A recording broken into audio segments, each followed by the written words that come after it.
I'm playing something almost every week, and sometimes I want to talk about it and give you a vertical slice. So stick with me for some lightning reviews. This week on the chopping block. This week I've been playing Black Mesa. A while back, I revisited the original Half-Life, having never played the PC version. It turns out I didn't care much for Half-Life 1. The pacing was a bit tedious, the enemies were too bullet-spongy, and ultimately the game was irritating me the more time I spent with it, so I gave up on the game and moved on. If you want, you can go check out my full review, which should be linked on screen somewhere, but if you just want it heavily paraphrased, I liked the game's combat, the settings started strong, there was a good emphasis on set-piece moments, but as things went on, things grew monotonous, and ultimately I've been spoiled by modern game design conventions that Half-Life 1 did not have. Upon the suggestion of one of my viewers at the time, I then installed Black Mesa and decided to save it for a rainy day, and this week has had plenty of rain.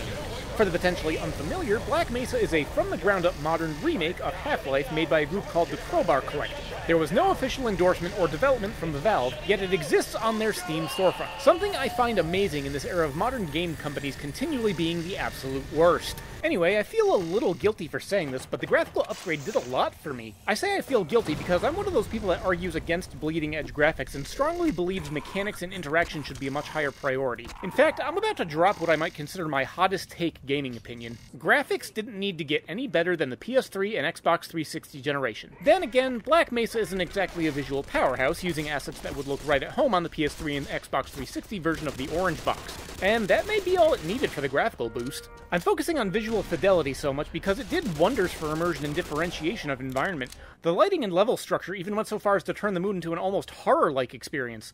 The extra level of detail also heavily complemented the atmospheric storytelling. Ooh, pizza. Gameplay-wise, Black Mesa isn't worlds apart from the original, but there are plenty of subtle touches that make the game feel much more fluid and dynamic. The upgrade in engine extends that to the enemies as well. One key way that makes me consider Black Mesa a definitive upgrade is the fact that I actually made it to Zen this time. The otherworldly ambience was a wonderful complement to the science facility that was starting to overstay its welcome, which I suppose leads me to the blemishes that keep me from doling out only praise. The pacing in segments definitely felt improved, although I digress. I couldn't entirely tell if that was the game trimming fat of certain levels, or just the fact that I was relatively recently playing the original game and just knew where to go. Another praise I must also qualify is the sound and music. The depth of the background noise accentuated the moods on hand, and the music when it kicked in delivered some of the most pulse-pounding action I've had outside of multiplayer in some time.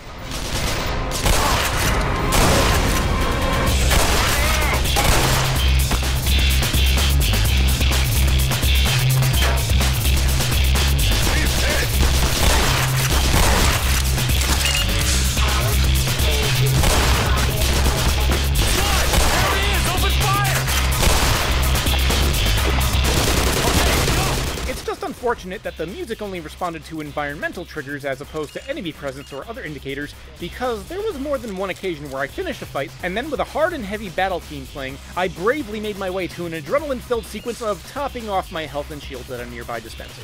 Another blemish is the irritating puzzle platforming design close to the end of the lab levels, which feels like it relies on quick save and trial and error more than it should, which in my opinion is to any degree at all. Finally, there was one sequence that almost drove me to dropping the game. At one point, you have to escort a security guard with access codes in order to move on through a level. We have a mandatory stealth section, but that wasn't necessarily the issue. The issue is we made it through the stealth section, got to the building exit, I stepped outside, then he got spotted, and instead of following me out, ran back in to immediately get killed. I was briefly stuck in a failure and reloading loop because of this asshole. Then, after fighting my way through that, I get him to the end of the level. Now, I want you to observe these next two sequences and tell me what is the functional difference. That could have been a lot worse.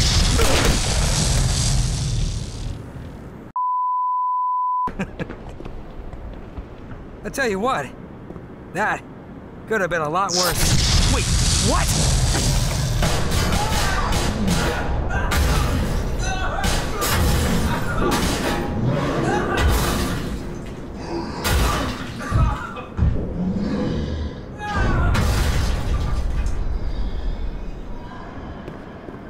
One is me blowing off steam and having to escort this prick, and the other is seemingly for storytelling or to make cruel jokes at my expense. I almost punched a hole through my monitor when this happened.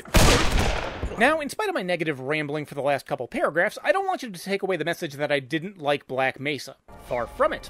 It's nowhere near approaching my favorite games of all time, but it was exactly the update the original Half-Life needed for me to want to see it through to completion. I mean, just the fact I made it to Zen this time shows my willingness to keep playing regardless of the issues I mentioned prior. I'd love to see more games get the same treatment, but then again, very few game companies would allow anyone to touch their precious intellectual property. Now, if you'll excuse me, I have laundry to do.